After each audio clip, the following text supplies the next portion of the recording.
Part 4. You will hear an archaeology student giving a presentation on an important site in Ireland called the KG Fields. First, you have some time to look at questions 31 to 40.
Now listen carefully and answer questions 31 to 40.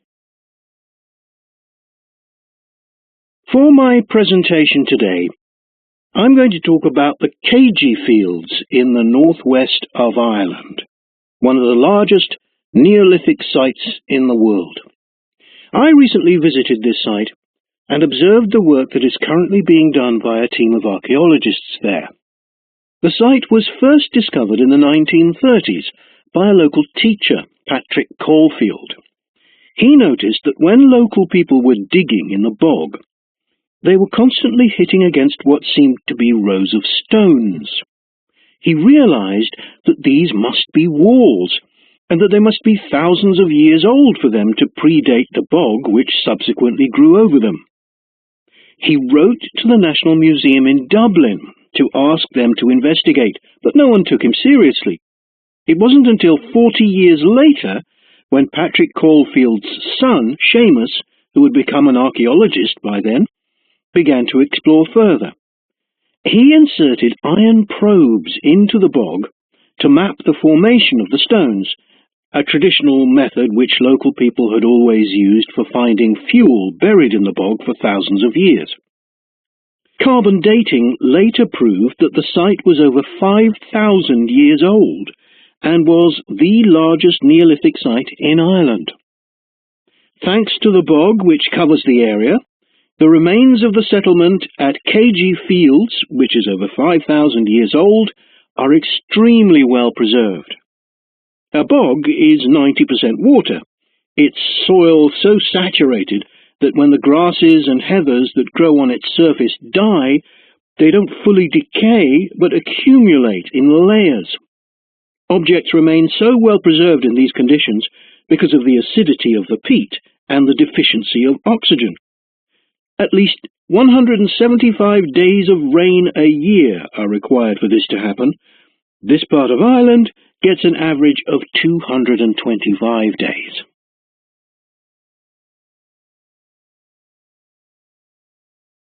The Neolithic farmers at KG would have enjoyed several centuries of relative peace and stability. Neolithic farmers generally lived in larger communities than their predecessors, with a number of houses built around a community building. As they lived in permanent settlements, Neolithic farmers were able to build bigger houses.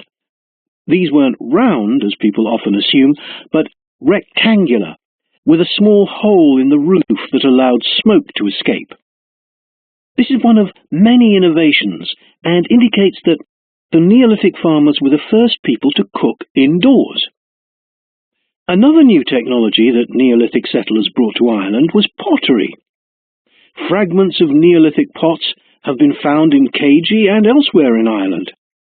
The pots were used for many things, as well as for storing food.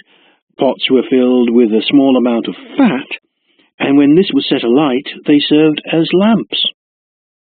It's thought that the KG Fields were mainly used as paddocks for animals to graze in. Evidence from the KG fields suggests that each plot of land was of a suitable size to sustain an extended family. They may have used a system of rotational grazing in order to prevent overgrazing and to allow for plant recovery and regrowth. This must have been a year-round activity, as no structures have been found which would have been used to shelter animals in the winter. However, archaeologists believe that this way of life at KG ceased abruptly. Why was this? Well, several factors may have contributed to the changing circumstances. The soil would have become less productive and led to the abandonment of farming. The crop rotation system was partly responsible for this, as it would have been very intensive and was not sustainable. But there were also climatic pressures too.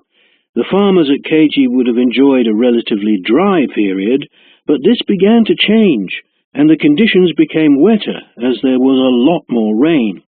It was these conditions that encouraged the bog to form over the area, which survives today.